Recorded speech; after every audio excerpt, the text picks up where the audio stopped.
Paid traffic campaigns.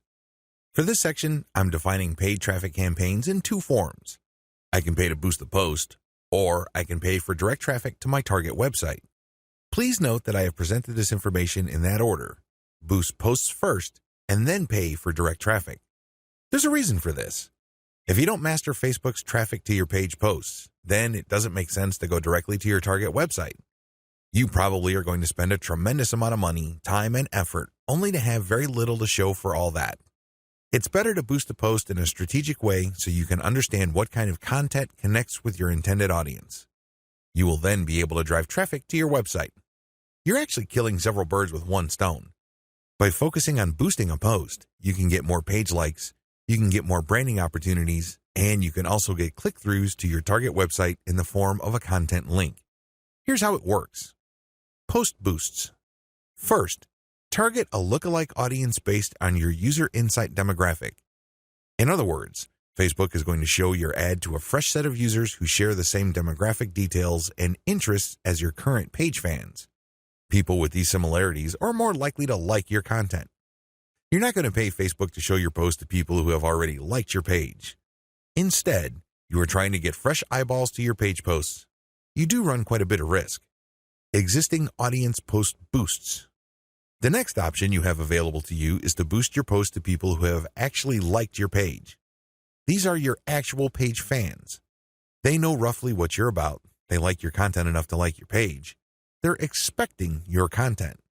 Unfortunately, like I said earlier, Facebook only shows your content to a small fraction of people who liked your content.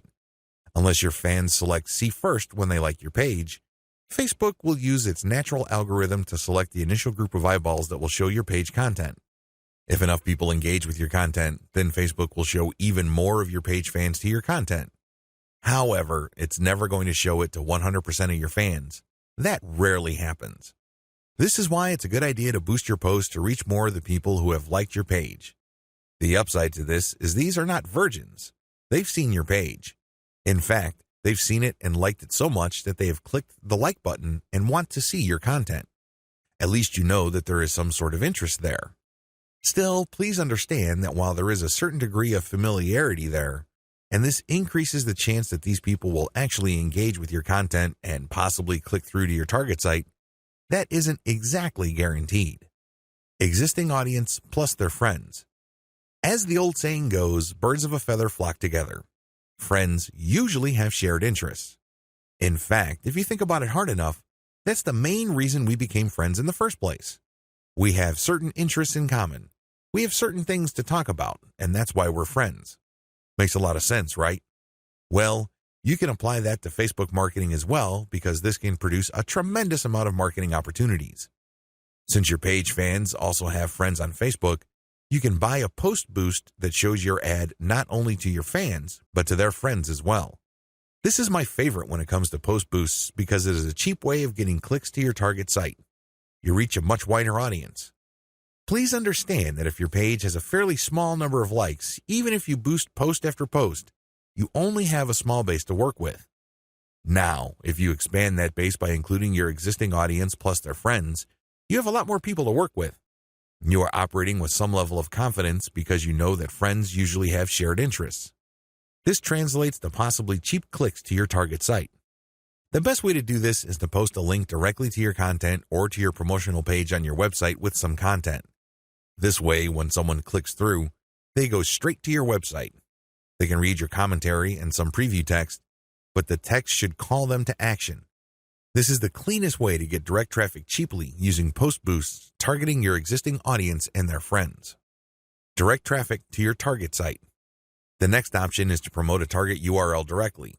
It doesn't show a post from your page. It just goes directly to your target website paired with a picture. This is the direct traffic option on Facebook. To become successful with this, you have to use the lookalike audience based on your engaged users' insight data. In other words, your Facebook page should be mature enough for you to get solid consumer intelligence that you can then use to target potentially interested audiences on Facebook. That's the best way to do this. There are other ways. You can run raw targeting. Basically, you're not relying on user insight. Instead, you're just looking for an age range and a geographic location. You're also using gender. In certain situations, this may pay off. In fact, you may get better results than lookalike audiences, but generally speaking, you should focus on using the consumer intelligence your Facebook page gathered so you can reach people who are very similar to people you know have demonstrated a solid interest in whatever it is you're promoting. Best practices. Use them to boost your results. First, run small tests. This enables you to fail quickly. People who really know their way around Facebook run campaign after campaign after campaign until they're able to connect the dots and come up with a campaign that actually works. This is why you need to run small, cheap tests so you can easily see which campaigns are working out and which ones have failed. Next, make sure your budget is low. Usually, when I run a $1 campaign, that is good enough for me. $1 a day for 7 days a week, that is good enough for me to see if an ad has potential. So, I would run several ads. We're talking about $70 for 10 ads running at the same time.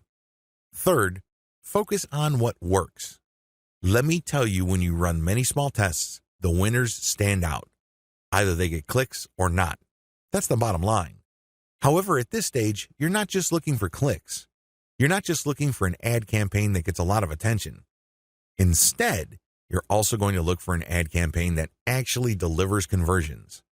You're going to have to set up your Facebook pixel to your target website so you can track whether traffic from Facebook went all the way through.